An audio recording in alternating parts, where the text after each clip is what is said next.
The musket ball whistled past Private Samuel Thompson's ear with a sound like death itself, embedding deep into the earthwork behind him. Sweat mixed with gunpowder residue streaked down his face as he crouched behind the hastily constructed fortifications atop Breed's Hill on the morning of June 17, 1775. What the world would remember as the Battle of Bunker Hill was about to prove that colonial farmers could stand toe-to-toe with the finest military force in the world.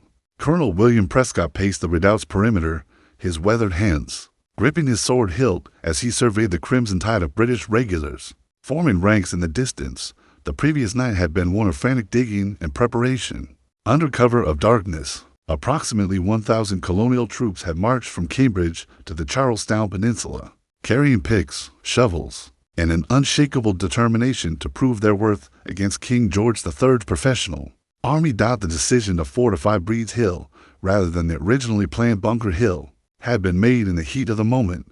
Breed's Hill stood closer to Boston, its slopes offering a commanding view of the harbor where British warships lay anchored like sleeping leviathans. From this position, colonial artillery could threaten the very heart of British-occupied Boston, forcing General Thomas Gage's hand as dawn broke over Massachusetts Bay.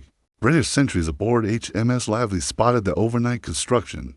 The ship's captain, startled by the audacity of the colonial engineers, immediately opened fire with his vessel's guns. The thunderous roar of naval artillery echoed across the water, awakening both armies to the reality that this day would be written in blood and gunpowder. According to historical accounts documented in the Massachusetts Historical Society archives, the colonial forces consisted mainly of militia units from Massachusetts, Connecticut, and New Hampshire. These were not professional soldiers, but farmers, blacksmiths, merchants, and laborers who had answered the call to arms following the confrontations at Lexington and Concord just 2 months prior. They carried an assortment of weapons. Some bore military muskets, others hunting rifles, and a few clutched nothing more than pitchforks and axes. General Gage, the British commander-in-chief in North America, faced a dilemma that would define the early stages of the American Revolution. The colonial fortification on Breed's Hill represented more than a military threat. It was a symbol of growing rebellion that demanded immediate and decisive action. To allow these untrained colonists to maintain their position would signal weakness and potentially inspire further acts of defiance throughout the 13 colonies. The British strategy seemed straightforward: deploy overwhelming force in a direct frontal assault to crush colonial resistance and demonstrate the futility of opposing the crown. Major General William Howe, recently arrived from England, would lead the attack with approximately 2,500 seasoned troops. These soldiers had fought in European theaters, their redcoats bearing the stains of victories across the globe. Captain John Chester of the Connecticut militia later wrote to his wife, describing the morning's tension. The air itself seemed to vibrate with anticipation as both sides prepared for what many believed would be a brief but decisive engagement. The colonists knew they faced impossible odds, yet something had changed in the American spirit since the shots fired at Lexington Green. The British bombardment intensified. As the morning sun climbed higher, naval guns from HMS Somerset, HMS Falcon, and HMS Lively hurling iron shot against the colonial earthworks. Each explosion sent showers of dirt and wooden splinters through the air. Yet the defenders held their positions with grim determination behind the redoubt's walls. Colonel Prescott moved among his men, his calm presence steadying nerves stretched. Taught as BOWST or INGS. Major General William Howe studied the colonial position through his spyglass, noting the careful placement of the fortification and the disciplined behavior of the defenders. This was not the rabble he had expected to face. Intelligence reports had described the colonial forces as undisciplined farmers playing at war, but the overnight construction of such formidable earthworks suggested a level of military competence that gave him pause. The British plan called for a three-pronged assault designed to overwhelm the colonial defenses. Through superior numbers and professional training, the main force, under Howe's direct command, would advance up the slopes of Breed's Hill in traditional European formation, while a flanking movement led by Brigadier General Robert Pickett would attack the colonial left flank. Meanwhile, light infantry would attempt to circle around the colonial right, cutting off any possibility of retreat. As referenced in David Hackett Fisher's comprehensive study Paul Revere's Ride, the tactical situation on June 17th represented a clash between Old World military doctrine and New World innovation. The British Army, trained in the grand European tradition, relied on disciplined volleys fired by ranks of soldiers standing shoulder to shoulder. This approach had proven devastatingly effective against French forces during the 7 Years' War and had established British military supremacy across multiple continents. Private Peter Salem of the Framingham Militia checked his musket for the dozenth time, his hand steady despite the chaos erupting around him. Salem, one of several African-American soldiers fighting alongside their white counterparts in the Colonial ranks, understood that this battle represented more than mere rebellion against British taxation. For enslaved and free blacks alike, the conflict offered hope for a broader definition of liberty and equality. The colonial ammunition situation grew increasingly desperate as the morning progressed. Powder supplies, always scarce in the colonies, dwindled with each defensive volley. Colonel Prescott had issued strict orders. No man was to fire until he could see the whites of the enemy's eyes. This command, born of necessity rather than bravado, would become one of the most famous phrases in American military history. Captain Thomas Knowlton's Connecticut Rangers occupied the stone wall that extended from the main redoubt toward the Mystic River. These men, veterans of wilderness fighting against French and Indian forces, brought a different perspective to the battle. They understood the value of cover, the importance of aimed fire, and the psychological impact of inflicting casualties on advancing enemies. The heat of the June afternoon began to take its toll on both armies.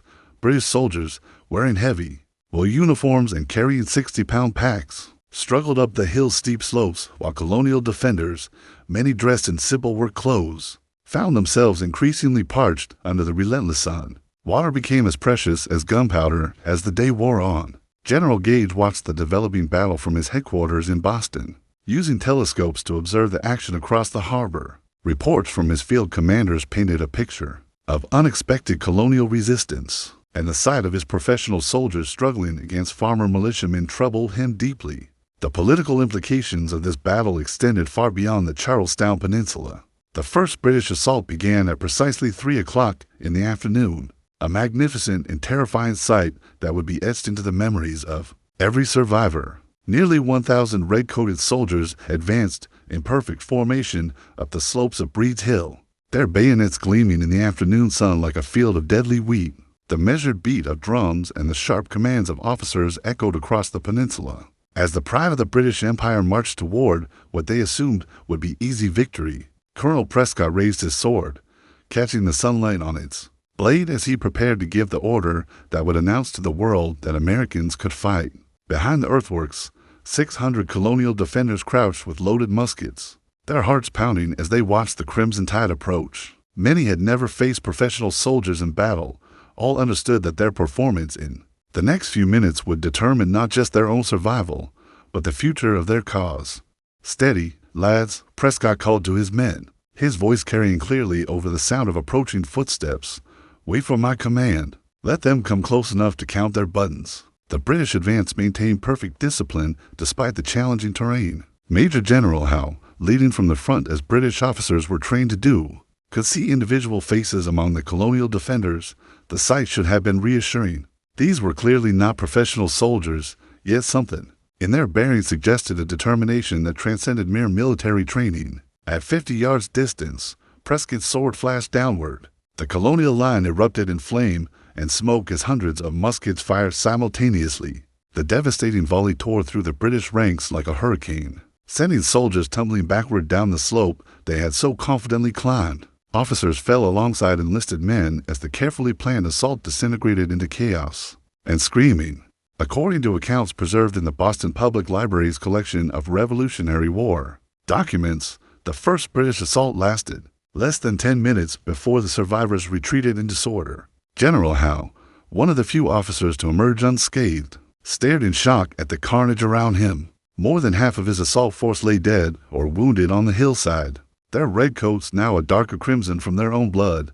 The colonial defenders cheered as they watched the British retreat, but their celebration was short-lived. Ammunition supplies continued to dwindle, and many men had already fired their last cartridge. Some resorted to loading their muskets with nails, broken glass, and scraps of metal scavenged from the battlefield. Others prepared to use their weapons as clubs once the powder ran out entirely. Captain John Chester, commanding Connecticut militia units, described the scene in a letter to his wife. The enemy advanced upon us with great resolution, but our men stood their ground with a courage that would have done honor to the finest troops in Europe. Yet Chester also noted the growing concern among officers about their ability to repel a second assault with such limited resources. British casualties from the first attack shocked even experienced military observers. The Grenadier Guards, elite troops who had fought with distinction across Europe, suffered losses exceeding 60%. The light infantry companies, traditionally used for flanking movements and skirmishing, were nearly annihilated. Young ensigns, who had purchased their commissions expecting glory, found themselves commanding companies that no longer existed. General Gage, observing through his telescope from Boston, immediately dispatched reinforcements across the harbor. The sight of his finest troops retreating in disorder from a rabble of colonial farmers represented a catastrophe that threatened British prestige throughout the empire. Orders went out for every available soldier to prepare for immediate deployment to Charlestown. The brief respite between attacks allowed colonial commanders to redistribute their remaining ammunition and tend to their wounded.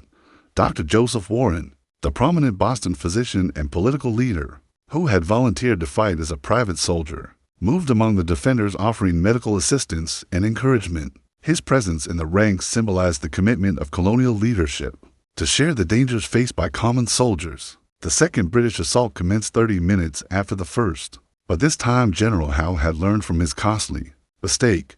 Rather than attempting another frontal advance up the hill's steepest slope, he divided his forces and attacked from multiple directions simultaneously. The strategy aimed to stretch the colonial defenses beyond their breaking point, while preventing the concentrated firepower that had devastated the first assault.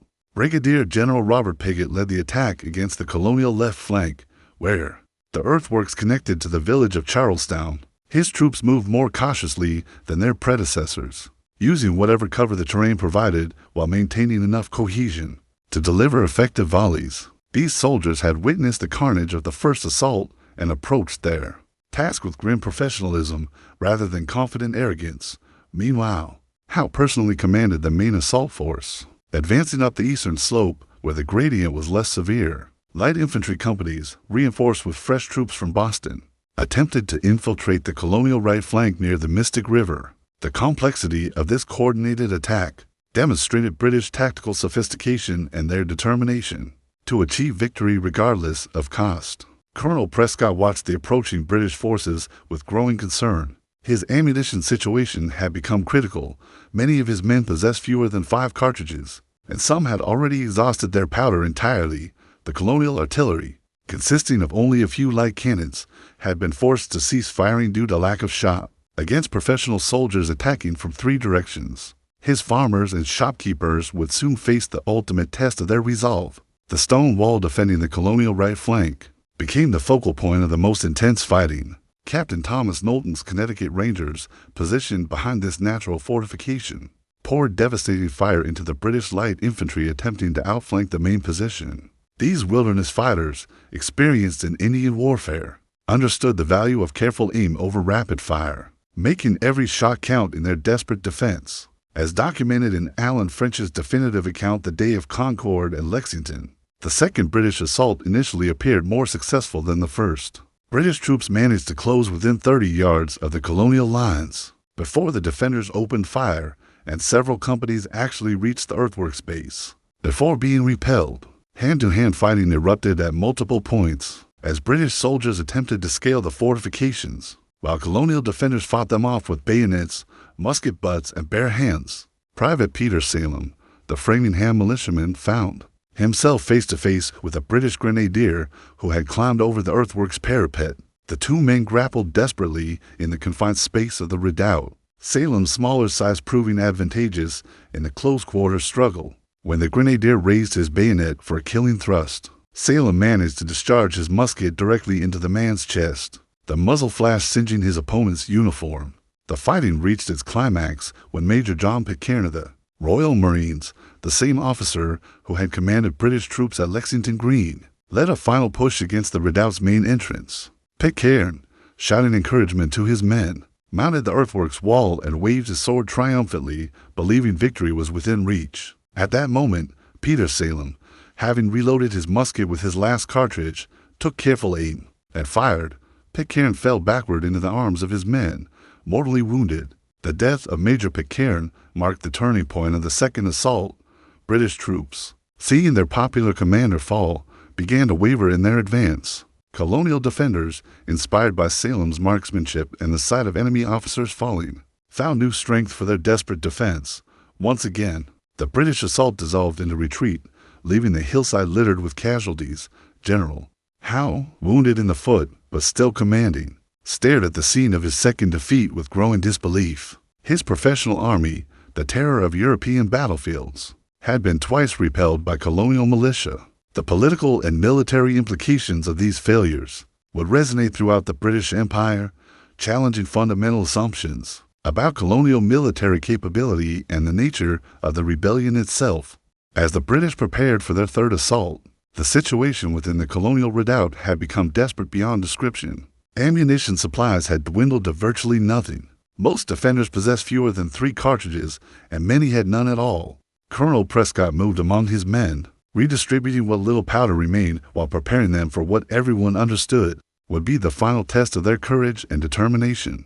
Dr. Joseph Warren, despite his prominent position in colonial politics, had insisted on fighting as a common soldier rather than accepting a command position. The physician-turned-warrior moved through the earthworks, treating wounded men with supplies scavenged from the battlefield while offering words of encouragement to those preparing for the coming onslaught. His presence symbolized the commitment of colonial leadership to share the dangers faced by ordinary citizens. General Howe, his uniform stained with blood from his wounded foot, surveyed his decimated regiments with grim resolve. The failed assaults had cost him nearly half his original force, with casualty rates that would have been considered catastrophic in any European campaign. Yet retreat was impossible. The political consequences of defeat by colonial militia would undermine British authority throughout the empire and potentially encourage rebellion in other territories. The third British assault began differently from its predecessors. Learning from their costly mistakes, British commanders abandoned European-style formations in favor of more flexible tactics. Troops advanced in smaller groups, using available cover while maintaining enough coordination to concentrate their firepower at crucial points. This adaptation demonstrated the British Army's ability to learn and evolve, even in the midst of battle. Light infantry companies, reinforced with Marines from the naval vessels in Boston Harbor, launched diversionary attacks against both flanks of the colonial position.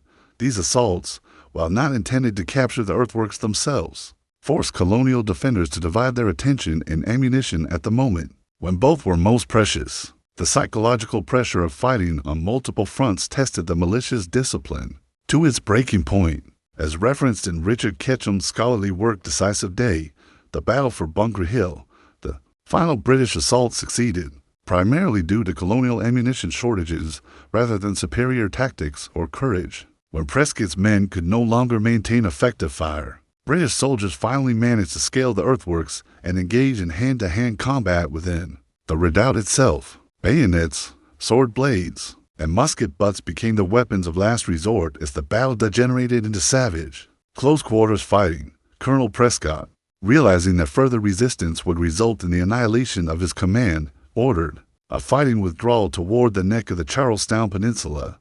This maneuver, conducted under intense British pressure, required extraordinary discipline from troops who had never trained for such complex operations. The colonial retreat, while forced by circumstances, demonstrated remarkable organization and courage under the most difficult conditions. Dr. Joseph Warren, refusing to abandon his post despite the general withdrawal, continued fighting until a British musket ball struck him in the head, killing him instantly. Warren's death symbolized the sacrifice that colonial leaders were willing to make for their cause, transforming the physician into one of the Revolution's first martyrs. His body, later discovered by British soldiers, was treated with the respect due a worthy opponent. The retreat across Charlestown Neck became a running battle as British light infantry pursued the withdrawing colonials. Captain Thomas Knowlton's Rangers, serving as a rear guard, fought delaying actions that allowed the main body to escape destruction. These wilderness fighters, experienced in Indian warfare, proved particularly effective at harassing pursuing British forces while avoiding decisive engagement. Private Samuel Thompson, who had begun the day crouched behind earthworks on Breed's Hill, found himself part of the desperate exodus across the narrow causeway. connecting the peninsula to the mainland. British cannon fire from ships in the harbor raked the retreating columns, while pursuing infantry threatened to cut off the escape route entirely. Survival depended on speed, luck, and the continued sacrifice of rearguard units. The Battle of Bunker Hill officially ended with the British capture of the colonial earthworks, but the victory came at a cost that shocked military observers on both sides of the Atlantic.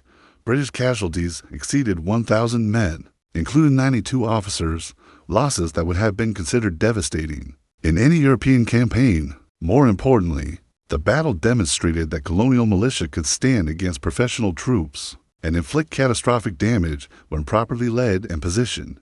The British flag now flew over the earthworks of Breed's Hill, but the victory tasted of ashes in the mouths of the surviving officers.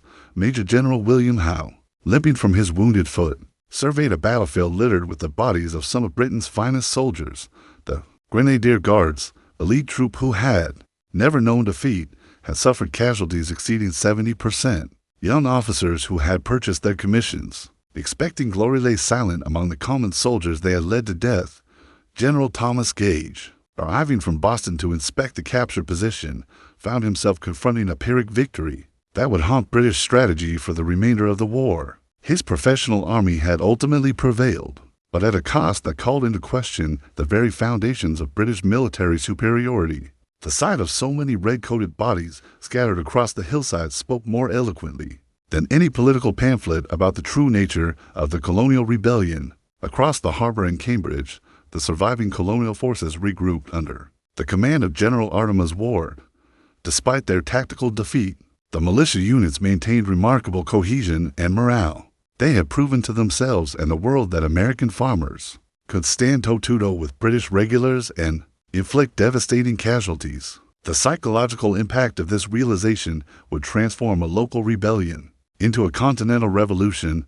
Colonel William Prescott, his uniform torn and blackened with gunpowder, addressed his surviving officers as they counted their losses. The colonial casualties, while significant, paled in comparison to British losses. Fewer than 400 dead and wounded compared to over 1,000 British casualties. More importantly, the core of the colonial force remained intact and ready to continue fighting, while British reinforcements would take months to arrive from England. The treatment of Dr. Joseph Warren's body became a symbol of the respect that developed between opponents during the battle. British officers, recognizing Warren's prominent role in colonial politics and his courage in fighting as a common soldier, ensured his remains received proper burial. This gesture of military courtesy would be remembered throughout the war as an example of honor maintained even amid the brutality of combat. As documented in Howard Fast's historical analysis, The Crossing, news of the Battle of Bunker Hill spread rapidly throughout the 13 colonies, carried by writers who understood the significance of what had transpired on the Charlestown Peninsula. In taverns and meeting houses from New Hampshire to Georgia, colonists learned that their militia had bloodied the nose of the world's most powerful army. The psychological impact of this news cannot be overstated in its importance to the developing revolution.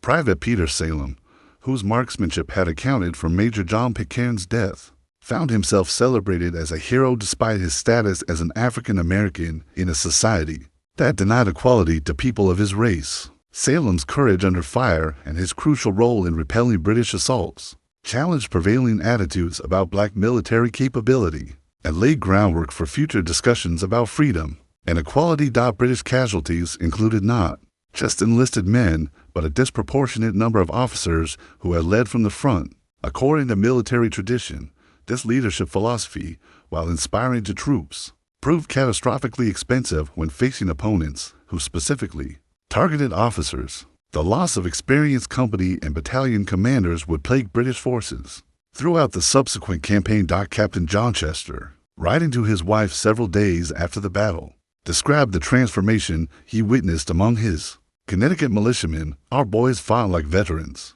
standing their ground against the finest troops in the world. They have tasted British steel and found it no sharper than their own resolve. This confidence would prove crucial as colonial forces prepared for the longer struggle ahead. The strategic situation following Bunker Hill presented both armies with new challenges and opportunities. British forces controlled Boston and its harbor, but they were essentially besieged by colonial militia occupying the surrounding hills. Every supply convoy and reinforcement required naval escort, while the colonials could draw upon the resources of an entire continent. The tactical British victory had created a strategic nightmare that would influence all subsequent campaign planning. General Gage's dispatches to London painted a sobering picture of colonial military capability and the challenges facing British forces in North America. His recommendations for substantial reinforcements and a complete change in strategy reflected the harsh lessons learned on the slopes of Breed's Hill. The smoke had cleared from Breed's Hill, but the echoes of musket fire would resonate across continents and generations.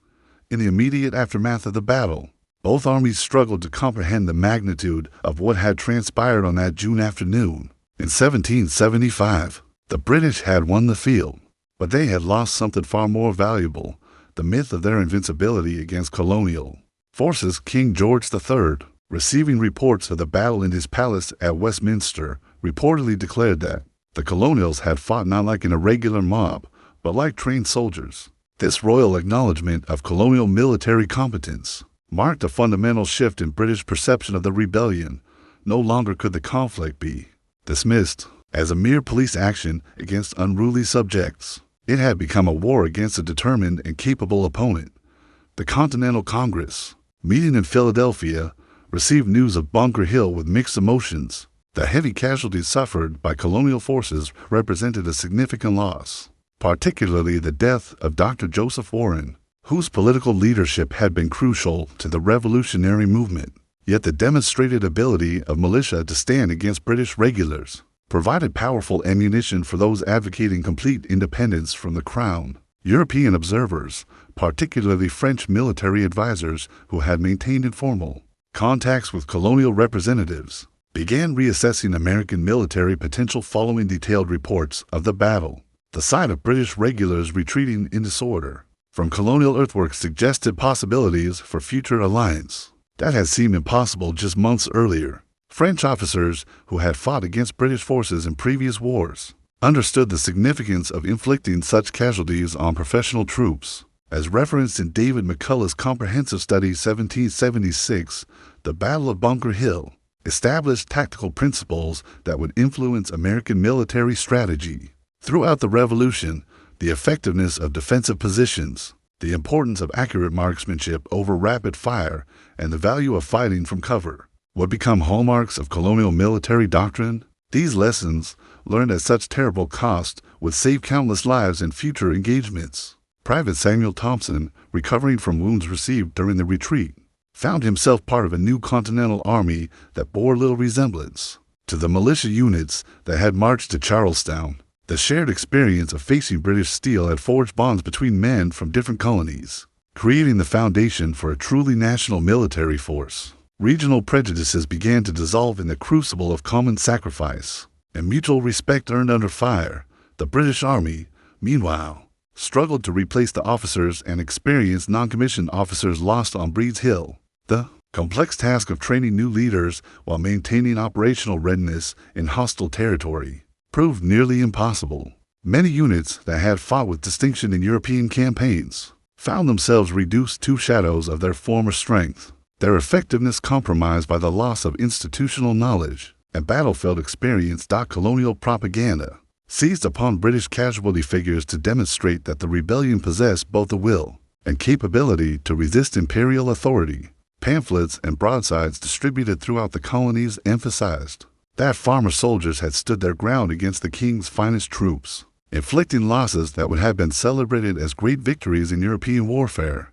This narrative of David confronting Goliath resonated powerfully with colonial audiences. The medical lessons learned during and after the battle influenced military medicine. Throughout the war, Dr. Warren's example of educated professionals serving in the ranks inspired other physicians to volunteer their services, while the experience of treating combat casualties under primitive conditions led to innovations in battlefield surgery and medical logistics that would benefit both armies. Captain Thomas Knowlton, whose Connecticut Rangers had played such a crucial role in the defense, emerged from Bunker Hill as one of the war's early tactical innovators. His emphasis on marksmanship, use of cover, and flexible small unit tactics would influence the development of Ranger and light infantry doctrine throughout the conflict.